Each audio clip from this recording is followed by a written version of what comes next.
So my last couple videos were about the trailer, like the outside and the inside, but for this one, because it's getting a little chilly out, I wanted to do a video on fire starting. So I have all the essentials here.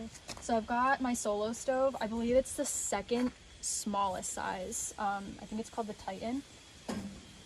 And then I've got some twine that I'm gonna tear up to start the fire.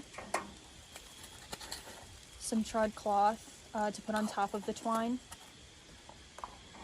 The ferro rod, and last but not least, I've got my knife. It is CPM 3V steel, which means it's essentially super hard. You can beat on it when you're striking a ferro rod. It makes some pretty good sparks, depending on the metal that the ferro rod is made with.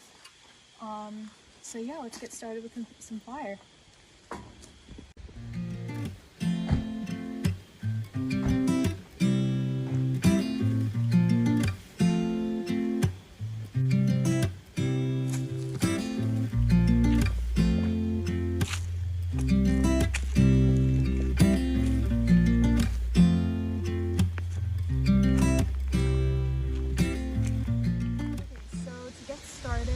We want to have some twigs, make sure they're dry, and then some dry leaves if possible.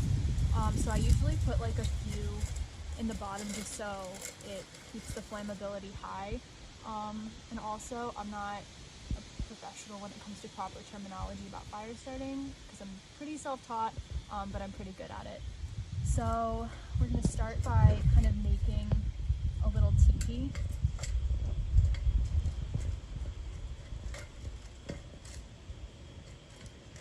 Just kind of like an interworking of a few of the twigs.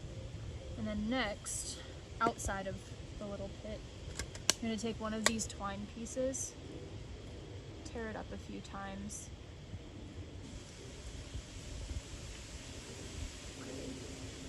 So after you have a few of the smaller fibers from the twine, you want to put it on the ground and almost make a little nest out of it like this. And then you want to take some of your charred cloth. It retains a lot of the heat. When it catches a spark, it holds it for a little bit longer than any other material would usually hold it. So you want to take the piece maybe like about the size of a quarter, put it in the middle of the nest like a little egg, and then you put your ferro rod on the ground just to keep it sturdy, and then you strike it with the knife, a lot of pressure, and just grind straight down. Almost try to shave it off of the ferro rod. And then transfer the fire into the fire.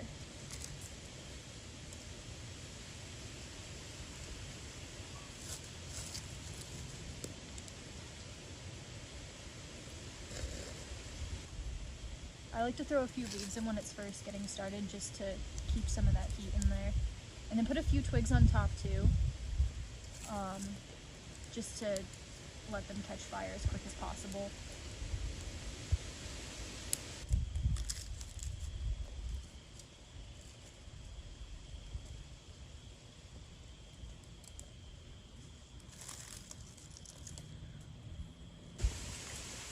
Alright, so we got it going. A couple things, just if you do this, no matter where, it's important just to like, first of all, I keep a shovel with me so I can like put dirt on it if I need to, if it gets too out of control. And then I also just have a water bottle so I can pour it on it if it also gets too crazy. So yeah, so fire safety is important, don't forget that. But yeah, the wind is picking it up a little bit and it's looking good. I'm gonna have some good coals in here in a few minutes. So that's how you make a simple fire with just a few simple ingredients if you don't have a lighter.